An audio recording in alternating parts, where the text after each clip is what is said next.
ஸ்ரீ நத்த மாரியம்மன் அருள்வாக்கு நிலையம், சிவகங்கை மாவட்டம், சிங்கமுனரி. Contact number 8531919697.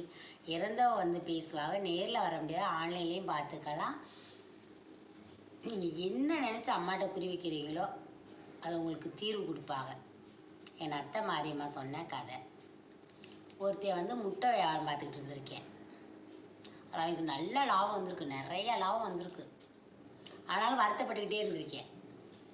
அப்போ ஒருத்தன் கேட்டிருக்கேன், நல்லா தானே லாபம் வருது, ஏன் எப்போ பார்த்தாலும் வருத்தப்பட்டுக்கிட்டே இருக்க அப்படின்னு சொல்லி. நல்ல லாபம் வந்தாலும் தினம் எனக்கு 10 மூட்டை காசு வீணாக போகுது, அது எனக்கு நட்டம் வருது அப்படின்னு சொல்லியிருக்கேன். இதுக்கு அம்மா சொன்ன அர்த்தம், என்னதே நம்ம லாபம் சம்பாதிச்சாலும் அந்த நட்டமாகறதே நம்ம வந்து கணக்கு பண்ணணும். எவ்வளோ முதலீடு பண்ணியிருக்கோம், எவ்வளோ லாபம் வருது, எவ்வளோ நட்டம் வருது. லாப கணக்கை பார்க்கக்கூடாது, நட்ட கணக்கத்தையும் பார்க்கணும். எவ்வளோ நம்ம போட்ட காசில் நட்டமாகுது அப்படின்னு சொல்லி. அது அவன் சொல்லியிருக்கேன்.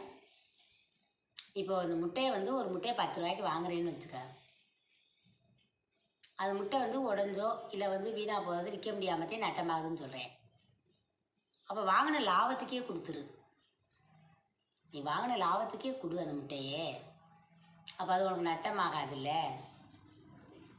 நீ கொடுத்த பணம் வந்து அந்த முதலீடு போட்டு வாங்கினீல, அந்த ஒரு முட்டையோட விலை 10 ரூபாய்ன்னு வாங்கினீல, அந்த 10 ரூபா அப்படியே உனக்கு லாபம் வந்துடும்ல.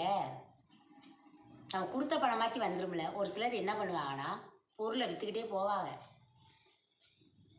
சரி, அதில் வந்து ஒரு 2 ரூபா கூட கிடைச்சா போதும் அப்படின்னு நினைக்க மாட்டா, பல மடங்கு கூட கிடைக்கணும்னு நினைக்கிறோம். நஷ்டம் ஆகுது அப்படின்னு நம்ம வருத்தப்படுறப்ப என்ன பண்ணலாம்னா, அது பொருள் உடஞ்சி போச்சு, இல்லை ஒரு பிஞ்சிருச்சு, ஏதோ ஒரு டேமேஜ் ஆயிடுச்சு, அது வந்து நம்ம வாங்கின காசுக்கே கொடுத்தா அது லாபம் கிடைக்கும்ல. அதையே நம்ம யோசிக்கவே மாட்டேங்கிறோம். கூட வேணும்னே போகிறோம் தவிர, அந்த நட்டமாகுது அப்படின்னு நம்ம வருத்தப்படுறப்ப நம்ம வாங்கின பணத்துக்கே கொடுத்துட்டா அது வாங்குறவங்களுக்கும் ஒன்றும் தெரியாது. சரி பரவாயில்ல, நமக்கு கம்மியாக கொடுக்குறாங்க அப்படின்னு நினச்சா அதில் கொஞ்சம் கூடத்தே வாங்குவாங்க. அதில் நமக்கு ஒரு நல்ல லாபம் கிடச்சிரும். வாழ்க்கையில் வந்து தொழில் செய்கிறது பெரிய விஷயம் இல்லை. லாப நட்ட கணக்கு பார்க்கணும். அதில் நட்டத்தை கணக்கு பண்ணணும். எதனால் நட்டமாகுது அப்படின்னு நம்ம யோசிக்கணும். எப்படி அந்த நட்டத்தை சரி பண்ணணும் அப்படின்னு நினச்சி அதுக்கு ஏற்றாப்புல சரி பண்ணணும். இதே எங்கள் அம்மா சொன்ன கதைன்னு அர்த்தம். இந்த கதையை பார்க்குற எல்லாரும் நீண்ட ஆயுளுடனும் நிறைஞ்ச செல்வத்துடன் இருக்கணும். எங்கள் நத்த மாதிரி தைட்ட உங்கள் எல்லாருக்காகவும் பரிபூர்ணமாக இந்த மகை வேண்டிக்கிறேன்.